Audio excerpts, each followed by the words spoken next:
Amazon को दुनिया का सबसे बड़ा रेन फॉरेस्ट कहा जाता है, लेकिन असल राज उसकी साइज में नहीं छुपा। असल राज इस बात में है कि ये जगह काम कैसे करती है। क्योंकि जब तक आप ये नहीं समझते कि अमेज़न को शेप कौन करता है, तब तक उसके अंदर छुपी सबसे एक्स्ट्राऑर्डिनरी जगहों का असली मतलब समझ ही नहीं आता।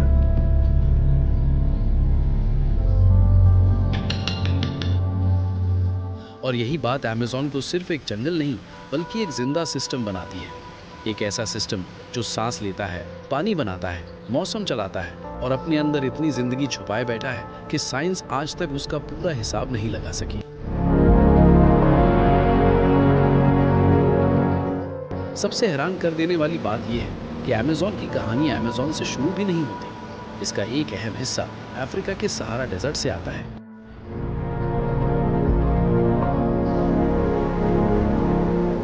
हर साल लाखों टन गर्द हवा के साथ अटलांटिक क्रॉस करती है और हजारों किलोमीटर्स का सफर तय करके अमेज़न तक पहुंचती है। ये सिर्फ मिट्टी नहीं होती, ये फास्फोरस लेकर आती है, वो न्यूट्रिएंट जिसके बगैर जंगल धीरे धीरे कमजोर पड़ने लगता।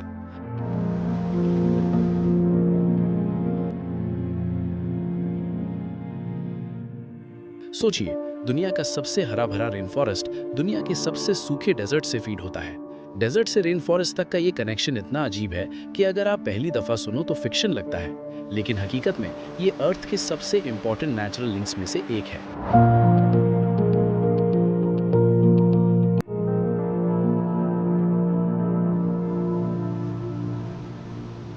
फिर आती है बारिश। हम अक्सर समझते हैं कि अमेज़न को बारिश मिलती है, लेकिन असल में अमेज़न खुद बारिश बनाता है।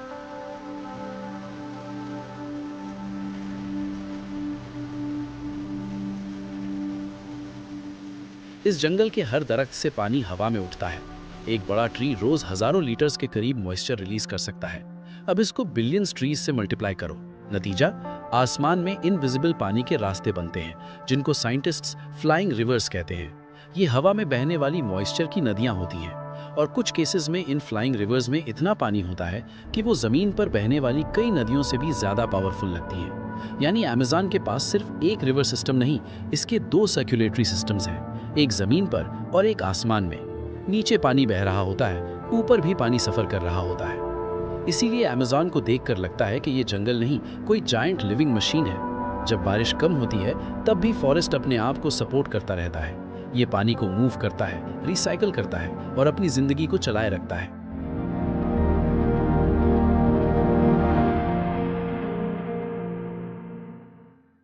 और जैसे जैसे आप इस इकोसिस्टम को समझने लगते हो, वैसा वैसा अमेज़न और भी ज्यादा स्ट्रेंज लगने लगता है। लेकिन अमेज़न एक ही तरह का जंगल नहीं है, ये एक मोजाइक है। एक जगह ऐसी मिलेगी जो महीनों तक पानी में डूबी रहेगी। कुछ ही डिस्टेंस बाद ऐसी जमीन होगी जो साल भर ड्राई रहे। कहीं वाइट सैंड सॉइल्स हैं जहाँ का जंगल ट्रॉपिकल सवाना जैसा लगता है। कहीं मिनरल रिच ग्राउंड पर साउथ अमेरिका के सबसे ऊंचे दरख्त उगते हैं। इसीलिए अमेज़न में दो जगह जो मैप पर बहुत करीब लगती हैं, असल में बिल्कुल अलग वर्ल्ड्स होती हैं। अलग सॉइल, अलग फ्लड साइकिल, अलग इंसेक्ट्स, अलग बर्ड्स, अलग सर्वाइवल रूल्स। और जब बायोडाइवर्सिटी की बात आती है, तो अमेज़न इंसानी इमेजिनेशन को चैलेंज करता है। एक सॉकर फील्ड जितनी जमीन में 300 से ज्यादा ट्री स्पीशीज मिल सकती हैं। इतनी डाइवर्सिटी के कई टेम्परेट मुल्कों में पूरे मुल्क भर में इतनी ट्री वैरायटी नहीं मिलती जितनी यहाँ 1 हेक्टेयर में मिल जाए। और ये सिर्फ प्लांट्स की बात है। इंसेक्ट्स, फ्रॉग्स, बर्ड्स, मैमल्स, हर लेयर में लाइफ इतनी घनी है कि साइंटिस्ट्स के लिए एक एरिया को सैंपल करना काफी नहीं होता। हर रिज, हर बैंक, हर पैच एक नया चैप्टर खोल सकता है। लेकिन अमेज़न सिर्फ बायोलॉजिकल वंडर नहीं, ये कल्चरल वर्ल्ड भी है। इस बेसिन में 300 से ज्यादा इंडिजिनस ग्रुप्स रहते आए हैं। कुछ कम्युनिटीज को plants, reverse, flood cycles, seasonal winds और एनिमल बिहेवियर का इतना गहरा इल्म है कि मॉडर्न साइंस भी उस नॉलेज को रिस्पेक्ट करती है। कहीं आज भी ऐसे आइसोलेटेड ग्रुप्स मौजूद हैं जो आउटसाइड वर्ल्ड से कांटेक्ट नहीं चाहते। उनकी प्रेजेंस याद दिलाती है कि अमेज़न कभी भी खाली विल्डरनेस नहीं था। ये हजारों सालों से ह्यूमन इंटरैक्शन, मेमोरी और अडेप्टेशन का लैंडस्केप रहा है।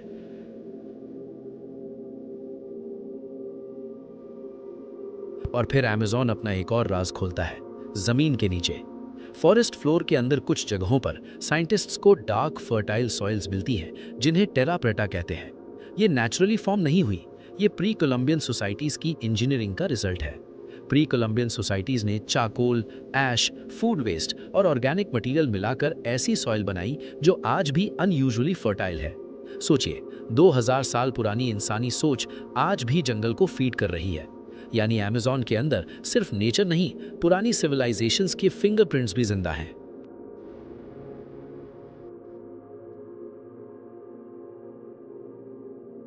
अब जब हम अमेज़न के रिमार्केबल प्लेसेस की तरफ बढ़ते हैं तो पहली बड़ी सरप्राइज मिलती है मनाउस में। मनाउस एक मॉडर्न सिटी है जो रेन फॉरेस्ट के दिल में बनी हुई है। और सिर्फ बनी नहीं, एक वक्त में ये साउथ अमेरिका की रिचेस्ट सिटीज में से थी। रबर बूम के दौर में यहाँ इतनी दौलत आई कि ओपेरा हाउस बनाया गया, यूरोपियन आर्किटेक्चर इंपोर्ट हुई, इटालियन मार्बल और फ्रेंच आयरन वर्क जंगल के दरमियान लाया गया। एक पल के लिए इमेजिन करो, डेंस अमेज़न के बीच एक ग्रैंड ओपेरा हाउस। ये कॉन्ट्रास्ट ही मनाउस को सररियल बनाता है। लेकिन मनाउस का असली मैजिक उसके बाहर शुरू होता है। यहाँ दो जायंट रिवर्स मिलती हैं, रियो नेग्रो और सोलिमोएस। एक का पानी डार्क, ऑलमोस्ट चाय जैसा लगता है। दूसरी रिवर ज्यादा लाइट और सेडिमेंट हैवी होती है। और सबसे अजीब बात, ये दोनों रिवर्स मिलकर भी फॉरन मिक्स नहीं होती। तकरीबन 6 किलोमीटर्स तक साइड बाय साइड चलती रहती है, जैसे पानी के अंदर किसी ने इनविजिबल बाउंड्री ड्रॉ कर दी हो। एक साइड डार्क करंट, दूसरी side muddy current. Early explorers ने इस मंजर को समझने के लिए पूरे पूरे सफ़े लिखे। आज हम जानते हैं कि इसके पीछे टेम्परेचर, स्पीड और डेंसिटी का साइंस है, लेकिन देखने में ये आज भी किसी मिरेकल से कम नहीं।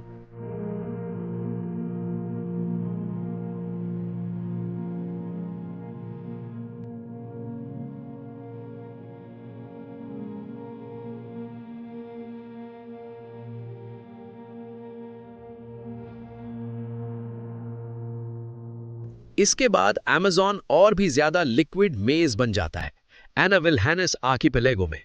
ये फ्रेश वाटर लैब्रिंथ है, हजारों आइलैंड्स, चैनल्स और शिफ्टिंग वाटरवेज का सिस्टम।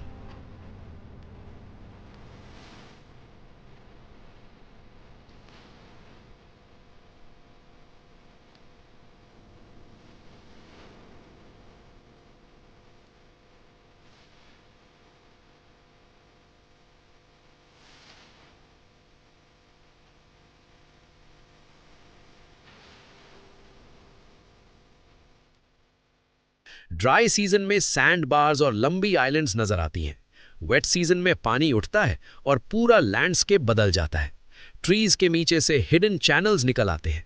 पिंक रिवर डॉल्फिन्स इन सबमर्ज्ड कॉरिडोर्स में मूव करती हैं। फिश फ्लडेड फॉरेस्ट्स में स्पॉन करती हैं। हर सीजन में मैप लिटरली बदल सकता है। इस जगह की ब्यूटी स्टैटिक नहीं, ये मोशन में होती है। फिर आता है खुद अमेज़न रिवर। इतना जायंट के नंबर्स भी छोटे लगने लगते हैं।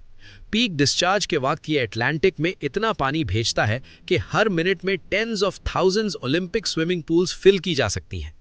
लेकिन ये रिवर भी सिंपल नहीं, ये एक स्टेबल लाइन नहीं है। ये स्प्लिट होती है, मर्ज होती है, बैंक्स तोड़ती है, सैंड बार्स बनाती है, आइलैंड्स शिफ्ट करती है। यहाँ जीने वाले लोगों के लिए रिवर रोड नहीं, एक लिविंग फोर्स है जिसे रोज रीड करना पड़ता है। गलत रीडिंग का मतलब है हिडन चैनल, फ्लोटिंग डिब्री या डेंजरस करंट। और फिर जब जंगल क्लोज इन करना शुरू करता है, अमेज़न अपनी सबसे आइकॉनिक फॉर्म में दिखने लगता है, रेन फॉरेस्ट। लेकिन यहाँ भी जो हम देखते हैं वो बस सरफेस होता है। सॉइल सरप्राइजिंगली पुअर होती है। न्यूट्रिएंट्स जमीन में नहीं, मोस्टली लिविंग सिस्टम के अंदर सर्कुलेट कर रहे होते हैं। लीव्स गिरती हैं, डीके होती हैं, रूट्स अब्जॉर्ब करती हैं, लाइफ फिर से बिल्ड होती है। ऊपर कैनोपी 60 मीटर्स तक जा सकती है। वहाँ एक अलग दुनिया है। लाइट अलग, ह्यूमिडिटी अलग, टेम्परेचर अलग, स्पीशीज अलग। नीचे ग्राउंड पर चलने वाला इंसान सोच भी नहीं सकता कि उसके सर के ऊपर कितनी जिंदगी चल रही है।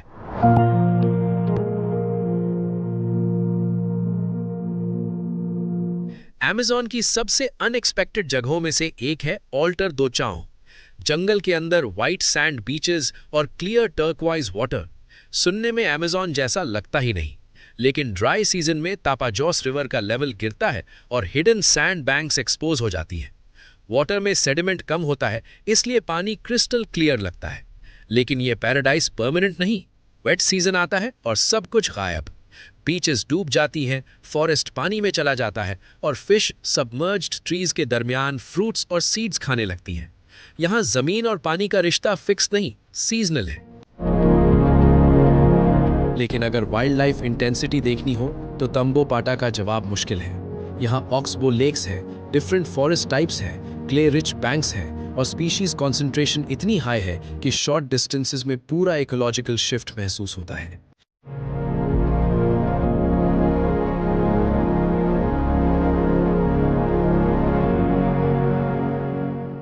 इस रीजन का सबसे ड्रामेटिक स्पेक्टिकल है मकॉ clay lakes.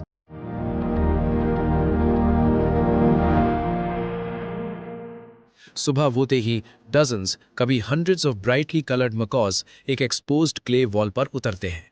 Noise, colour, chaos, सब कुछ एक साथ। साइंटिस्ट समझते हैं कि ये मिनरल्स उन टॉक्सिन्स को न्यूट्रलाइज करने में हेल्प करते हैं जो बर्ड्स अपनी डाइट से कंज्यूम करती हैं।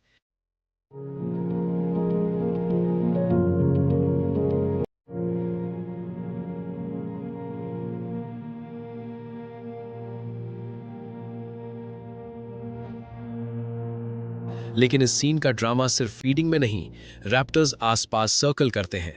हर मूवमेंट में रिस्क और सर्वाइवल दोनों छुपे होते हैं।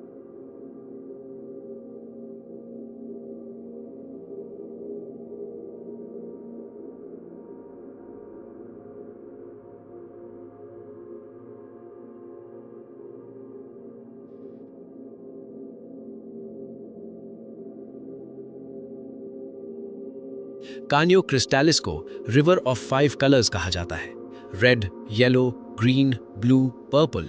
लेकिन ये कलर्स किसी पेंट या रॉक से नहीं, बल्कि एक डेलिकेट एक्वेटिक प्लांट से आते हैं जो सिर्फ वेरी स्पेसिफिक कंडीशंस में ग्रो करती है। पानी की स्पीड थोड़ी सी रॉन्ग हो, सेडिमेंट ज़्यादा हो, लाइट बैलेंस चेंज हो और पूरा मैजिक फेड हो सकता है। ये खूबसूरती ड्रामेटिक होने के साथ साथ फ्रेजाइल भी है।